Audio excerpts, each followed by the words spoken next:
I'm Jordan Atkins-Loria, otherwise known as Lucky Date, and you're watching DJ Tech Tools.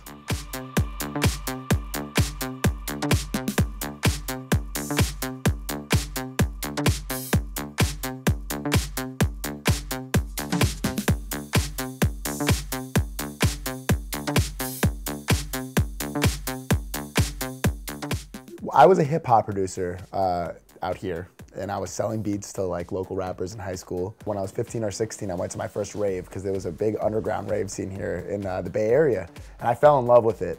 But I wasn't inspired enough, and I didn't feel confident enough to start making it for a while. So I was still making hip hop, but going to raves. So I was enjoying electronic music, but not making it. I moved to Chicago, which was the city of house music, and I really immersed myself in house music. And I decided that's when I wanted to start learning. When I was making that switch to dance music from hip hop, I myself was trying to figure out how to make like the Benny Benassi synth, because I was obsessed with Satisfaction. That was like one of the big rave tracks back then. And I couldn't find any tutorials on YouTube for it. So I like searched the internet, and I finally found a guy that kind of wrote a tutorial for it. And I asked him, I said, do you mind if I make a video version of this? He said, go for it, man. So I made a video version, and it ended up getting a lot of views because I guess there was a lot of people wanting to learn the same thing. I started making videos before I had any tracks out. It was all while I was learning, I was teaching what I was learning. And I continued it because it's created a cool community, and I feel like I have a connection with my fans who are also producers in a way a lot of people don't have, because I don't know, it's a really personal relationship to help teach someone and talk with them and go back and forth. So when I had these tutorials, I already had a little bit of people like that I could reach out to, but I didn't know how to get my music out there. So what I did was I took the biggest songs of the times, like I did Paper Planes was one of my first remixes. It wasn't official. I just took it, remixed it, and then put it out on YouTube. I just got a lot of people viewing it just because they were typing in Paper Planes remix. It had nothing to do with me. And so that worked, and I kept doing that. I did that for like an E40 song because he's a rapper from out here. I did it for LMFAO. I went from there to doing some official remixes, and then I think a couple years later I put out my first original. So I really started with remixing, and then I went to originals later on. Well, I'm very lucky because when I started, it wasn't a big thing. Like when I did that Paper Planes remix, I remember the reason I did it was because I searched and there was only 2 other out there, so I was the 3rd one. Now if you typed in like whatever hit song, if you typed in some new Kesha song, you're gonna see 1,000 remixes. So it was a time period where I didn't have like a lot of competition in the bootleg remix world. So I lucked out in that aspect. I think it's still possible, but it's not as easy to get noticed. I think you have to be a little bit more talented now than you used to have to be to get any spotlight. I started on Reason, Propellerhead's Reason, when I was 13. The reason I'm stick with it to this day is because it's the first thing I learned on. It's just so easy for me. I know it like the back of my hand. I can sit down and do anything I want really quickly. The biggest benefit to using Reason is because not many people use it. So in a day and age where it really matters to have your own sound and your own style and be unique, because Reason doesn't allow third-party VSTs, it really has forced myself to become a synth engineer and create my own sounds, and I think that they sound different than the sounds you could get out of Massive and stuff like that. So it's been an easier way for me to separate myself from some of the other producers out there.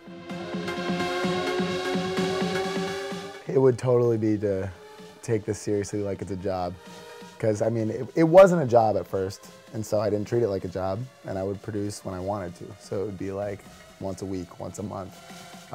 And there was many years where I wasn't taking it too seriously. And it's only been, I think, the last 2 years that I work 8 hours a day in the studio when I'm home. And I wish I'd done that earlier. But don't be afraid to, people get mad at me when I say copy, but don't be afraid to copy other people's sounds when you're first learning. I think that's the best way to learn. I don't think that that's the best way to succeed, is just by copying. But I think by copying, you'll learn a lot and you'll figure out how to develop your own sound. A lot of producers say don't copy, you have to be original from the start. That's a really hard thing to do, and it can make you really discouraged from the beginning. So if you just really love something, try and recreate that. You don't have to put it out. You can put it out if you want, but it's a really helpful way of the learning process. It was a long process. For the first few years, I was doing my own bookings.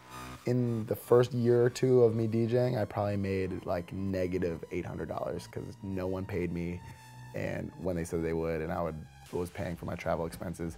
And it was not a good business because I was losing money and I wasn't making money selling music. So that was like not going well. So I realized I need to get an agent because people take advantage of you if you don't have an agent. We reached out at the time to a lot of the big agencies, but no one was interested. And I found out about a friend of a friend who was starting a small agency for artists, and they decided they were gonna start their business off with me, a DJ named Crisley, Midnight Conspiracy, Kids at the Bar, Ghost Effects, Crystal Vision. There was just a big group of us, and we were all friends. And so this guy, Loper, started booking us, and it went really, really well. And then when I finally got approached by a larger agency that could get me on festivals and tours and stuff, I wanted to keep Loper around. So Loper is my manager because he's just like one of the smartest guys I know, and I work really well with him. So he's my manager now, not my agent anymore. But that was my process of going from my own bookings to being on a larger agency.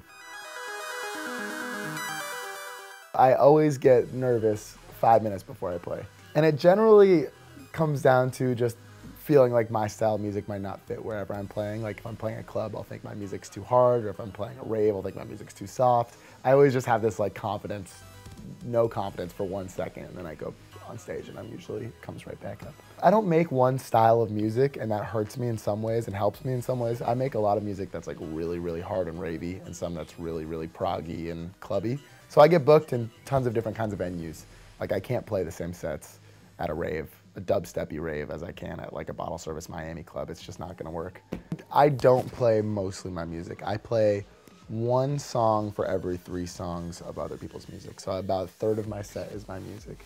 If I do my own music for an hour and a half, it's too, you can tell like I have a sound, it's too much of the same sound. I like to really take people on a roller coaster ride. So I have to play other people's music, and I love other people's music so hard. It'd be so hard to play. I could never play just a set of my own music. That would just drive me crazy.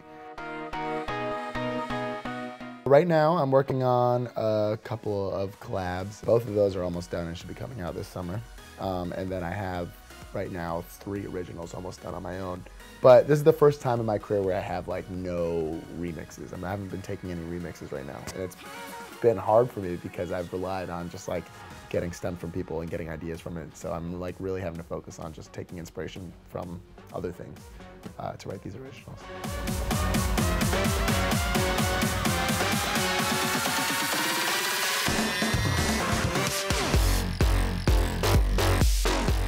You can check out my tutorials here. I've got probably almost 100 videos over here. I'm Lucky Date, and you're watching DJ Tech Tools.